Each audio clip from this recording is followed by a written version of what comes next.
Have you ever noticed the weight your words carry when you talk about your life?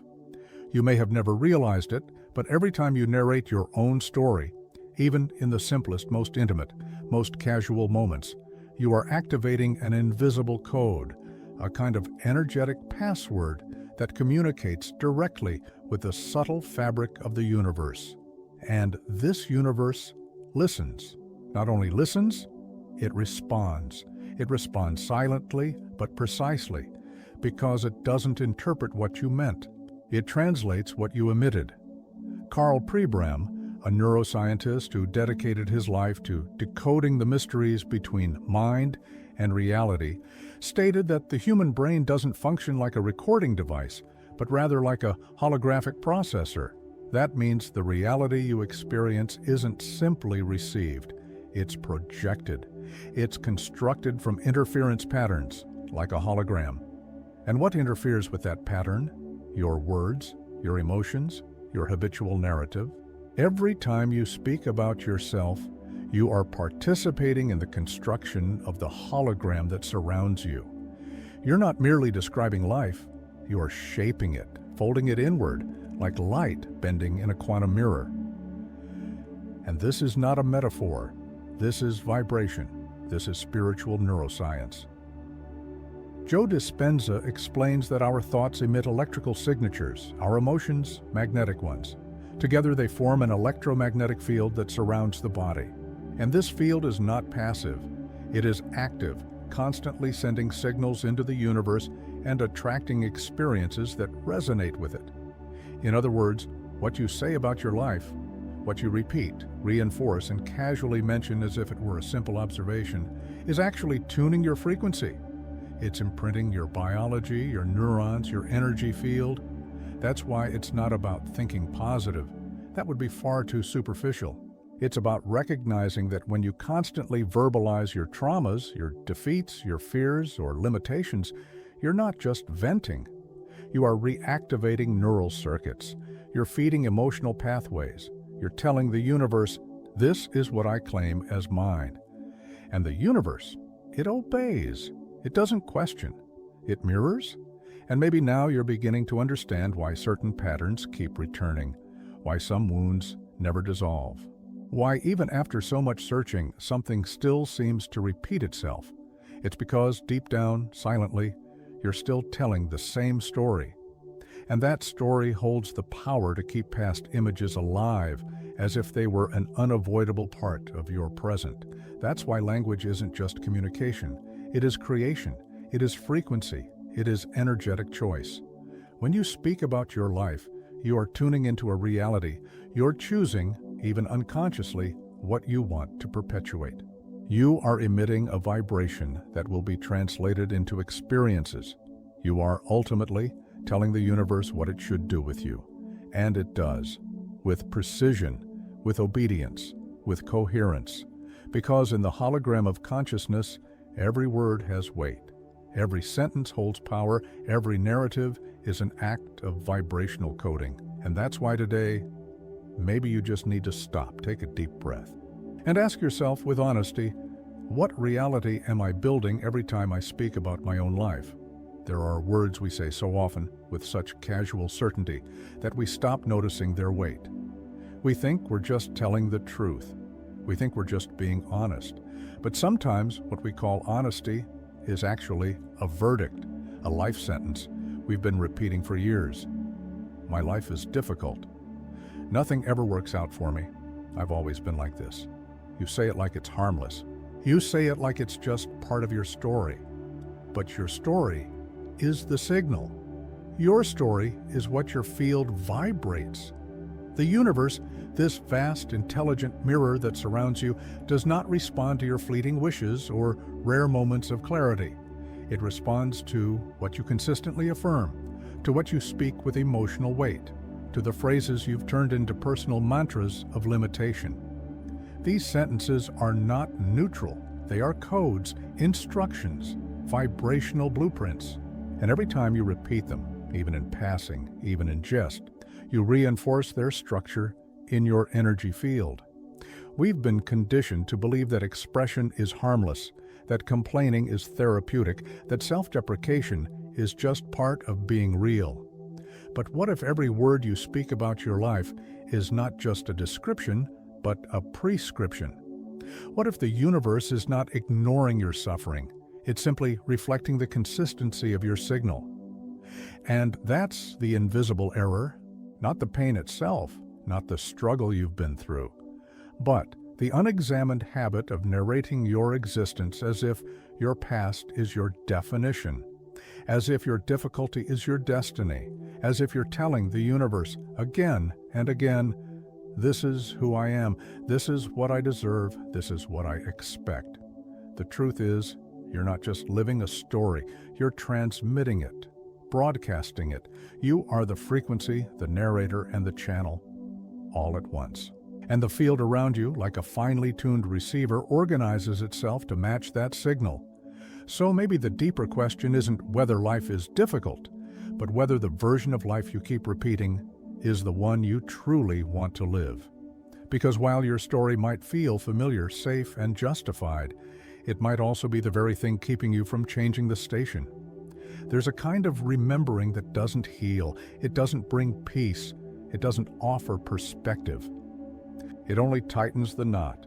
You go back to that same story, the betrayal, the loss, the moment everything changed, and instead of understanding it from a new place, you relive it. You re-enter the memory as if no time has passed, as if the wound just reopened.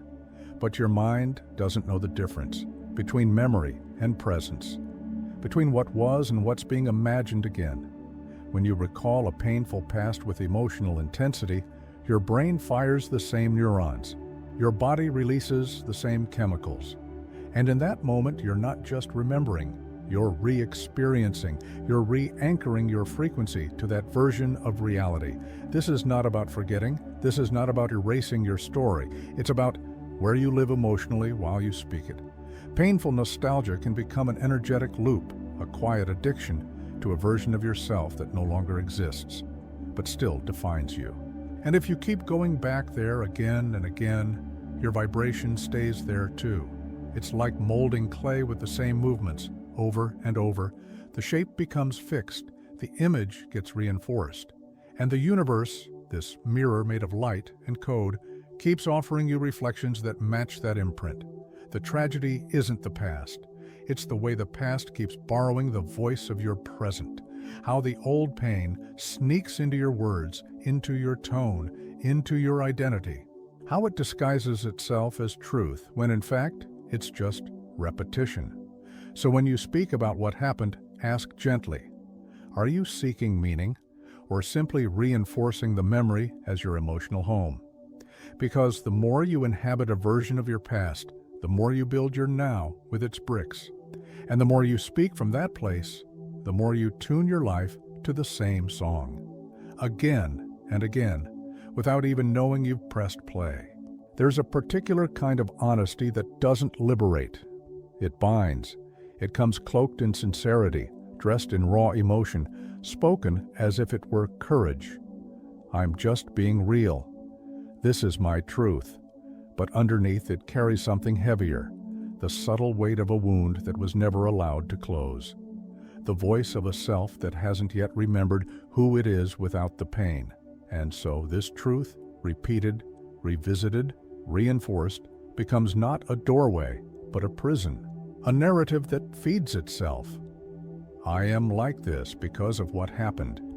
This is who I became because of what I endured.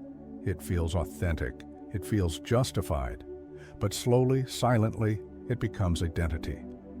What many call vulnerability is sometimes just emotional repetition. The neurochemical loop of a body addicted to what it knows best, the chemistry of suffering. Because the brain, once conditioned, doesn't seek truth. It seeks familiarity. And the body, once trained, doesn't seek healing. It seeks the known emotion, even if that emotion is pain. This is the hidden pattern, the unseen sabotage. You're not being your truest self when you echo old stories of pain with pride. You're being the version of you that your trauma shaped.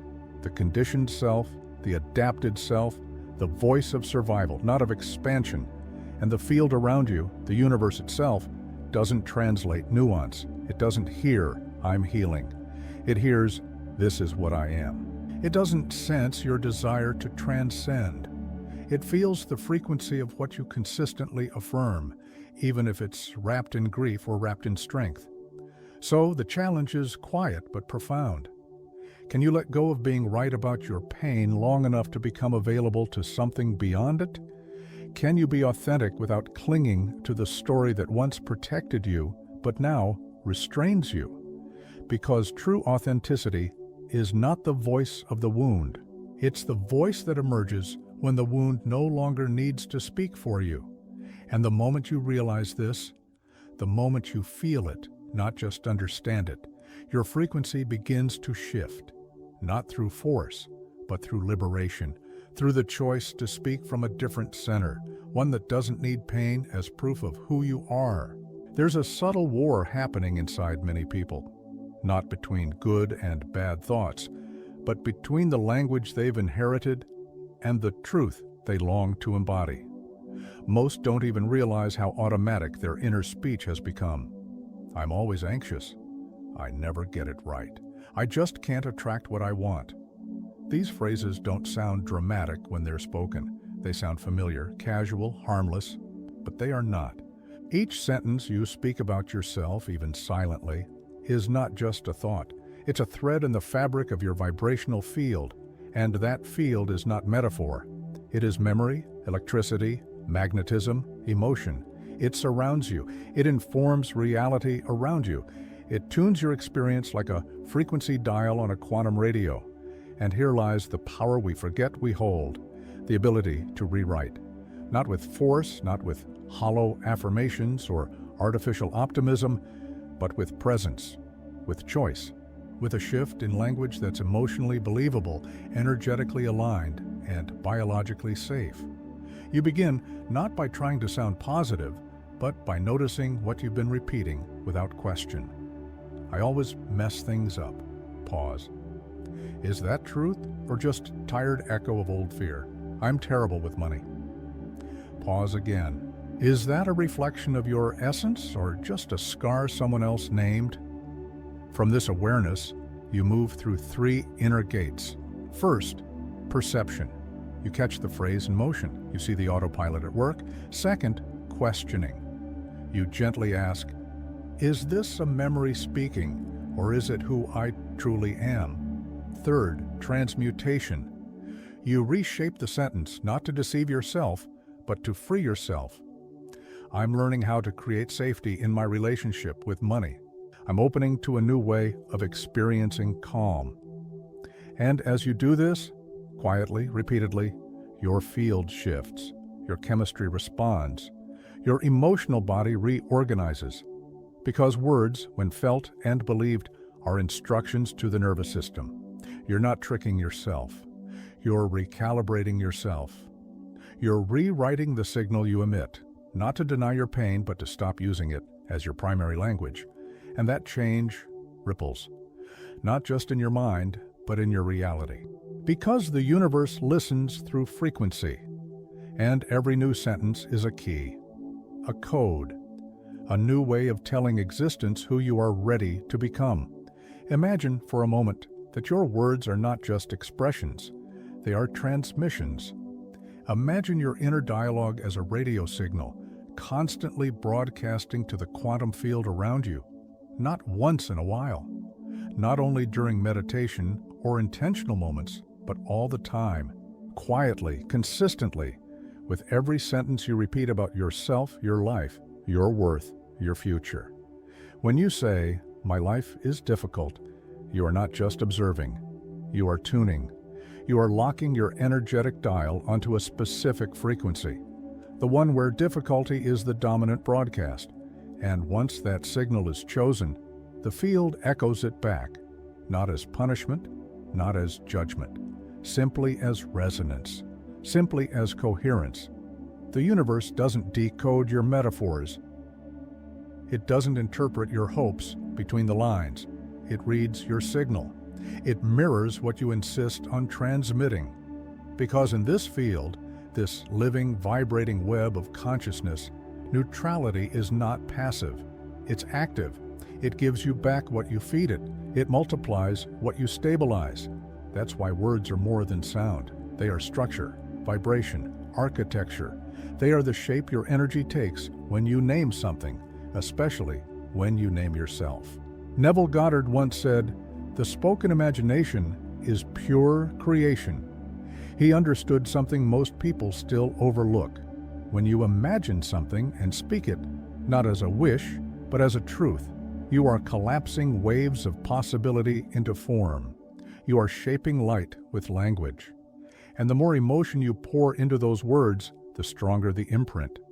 Because in the quantum field, feeling is the amplifier. It is what gives your broadcast its volume, its reach, its power to bend reality into form. So every time you speak with emotion, you are either affirming the reality you want to leave behind, or you are calling into form the one you long to live. Every word matters. Every repetition matters. Every sentence is either a loop or a portal, either a continuation or a permission slip for change. You are not just a listener in this reality. You are the broadcaster, the transmitter, the source of the frequency that life organizes itself around. And if you've been wondering why the same stories keep returning, perhaps it's time to ask, what frequency have I been speaking from? And what future have I unknowingly been tuning into? There is something profoundly sacred about the words you whisper to yourself when no one is listening. Not because they are poetic, not because they are powerful in sound, but because they are instructional. They are programming the biology you live inside. They are imprinting the energy you walk with. They are sculpting the reality you continue to inhabit, cell by cell, thought by thought, vibration by vibration. Bruce Lipton teaches that beliefs shape biology. But what carries those beliefs into the body, into the tissues, into the genes? Words. Spoken beliefs become chemistry. Repeated phrases become hormonal signals. Internal speech becomes neural architecture. Your body doesn't just respond to nutrition or environment. It responds to narrative. It listens to what you say about who you are, and it adjusts accordingly. The story you keep telling isn't staying in your head. It's descending into your cells, into your immune system, into your emotional patterns and perception filters. That's not metaphor, that's epigenetics. That's how your spoken experience turns into lived experience. And over time, those spoken truths, whether they're inherited or self-created, start acting like an energetic DNA, silently informing every new chapter of your life. Neville Goddard put it in simple but piercing words. You do not attract what you want, you attract what you are. And what you are is revealed most clearly in what you say when you're not trying, in what you affirm without thinking, in the phrases you've normalized, the ones that carry your pain, your limits, your fears, disguised as casual facts. The universe, in its vast holographic nature, doesn't argue with you. It doesn't question whether you're speaking from clarity or confusion, from love or fear. It simply reflects. Silently. Precisely. Neutrally. You speak, it organizes, you affirm, it responds. That's why the shift doesn't begin when you try to change your life. It begins when you change the voice that's narrating it, not by force, not with empty affirmations, but by becoming deeply aware of what your words are signaling, and whether those signals still serve the version of you that wants to emerge. Because in the end, every sentence is a seed, every phrase is a frequency, and every story you keep repeating is either authoring a new chapter or anchoring you to an old one. The question then is no longer, what is the universe doing to me? The real question is, what have I been saying to the universe that it's simply been obeying?